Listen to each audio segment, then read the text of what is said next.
a global pandemic, a possible economic depression, and civil unrest inspired by the death of Mr. George Floyd at the hands of police brutality. All this is happening at the same time. How do you take all this and help your family cope with the pain and the anger and the frustration this time? That is today's question on Tips on Teens. My name is Kent Toussaint. I'm a licensed marriage and family therapist. I'm the founder and clinical director of Teen Therapy Center, a group private practice. I'm also the executive director of the nonprofit organization Child and Teen Counseling, both here in Woodland Hills, California, where we help kids, teens, and families live happier lives. Every Wednesday at noon, I come to Facebook Live to answer your parenting questions. And here is today's question. Our family has been heavily impacted by the news and the protests. It's hard not to feel angry and hopeless.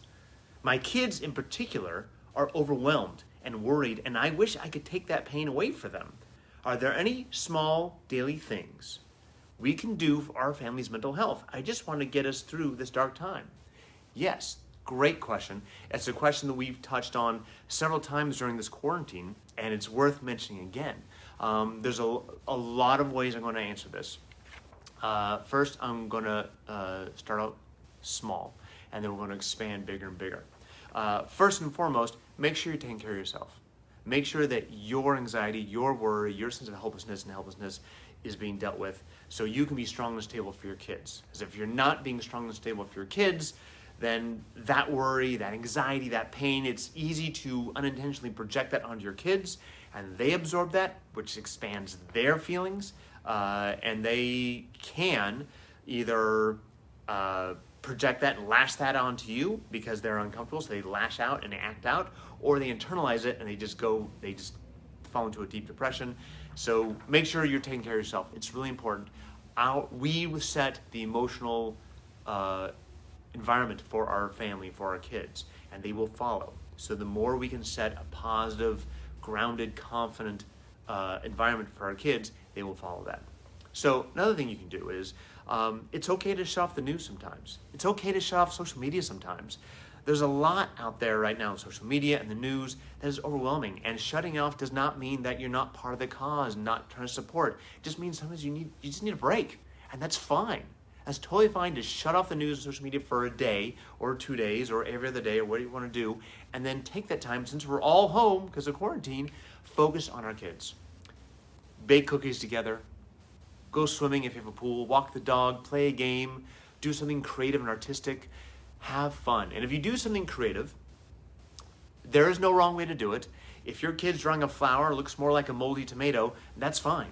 It's not about how well they draw. Unless they're getting paid, they can draw it any way they want. And focus less on whether it's good or not good, and focus on more their effort. Hey, I really noticed that you really put a lot of attention to the colors you picked. That was really neat, right? Instead of, that's a good picture. Because it's not up to us to decide if her or his picture is good. It's up to your child's decision whether their picture is good or not. But just show them that unconditional positive regard. Be a part of the healing. That's really important, is have positivity. Another way is, through art, is a really interesting idea, is have an inspiration jar, like put it on the kitchen table. Every day, people write down little notes of things that they found inspiring, that are positive.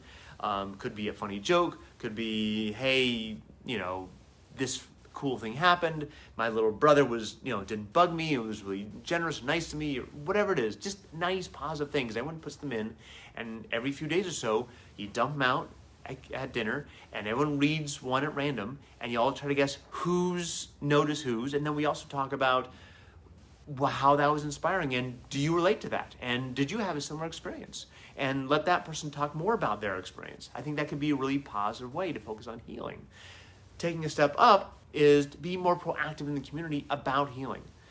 Perhaps you and your family organize donations for women's shelters or homeless shelters or food banks or anything, or for soldiers abroad. Anything that helps people feel like you're giving back. Giving back helps us feel like we are healing too. I think that's really important. Another thing, if you want to go even bigger, is get politically involved. If you're not sure what to do, where to volunteer, any organization that focuses on nonviolence or, and social justice, I think it's great.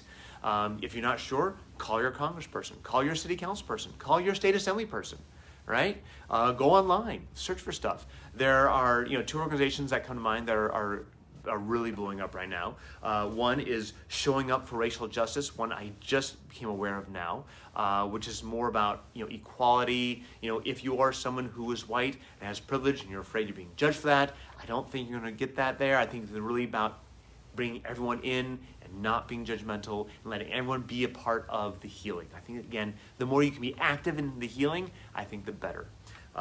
Also, Black Lives Matter is a really, it's a legitimate organization. And I think it's important that people get involved. And how do you help? And I think it should be, all these organizations should be a melting pot of cultures and beliefs and ideas.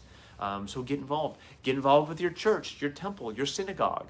There are plenty of ways to get involved to help give back. The more we give back, the more we help healing, the better we feel about ourselves because we feel good. I think that's really important. That's how I recommend you help your kids. Start small and work your way big as best you can. Anyways, that is our question for today. By the way, we will be releasing some infographics having more details about this. Our office manager / social media coordinator, Ash Liu, kind of helped me work on this and compile a big list. Such a big list, we couldn't put it all in one video, but they'll be coming soon. Thank you, Ash, for your help. So everyone say thank you, Ash. Give Ash a wave on Teen Therapy Center's website or our social media. Again, my name is Kent Toussaint. If you have a question you'd like me to answer next Wednesday at noon on Facebook Live, email us at tipsonteens@teentherapycenter.com or direct message us right here. We love your questions. Thanks again. Stay safe, and I'll see you next week. Bye-bye.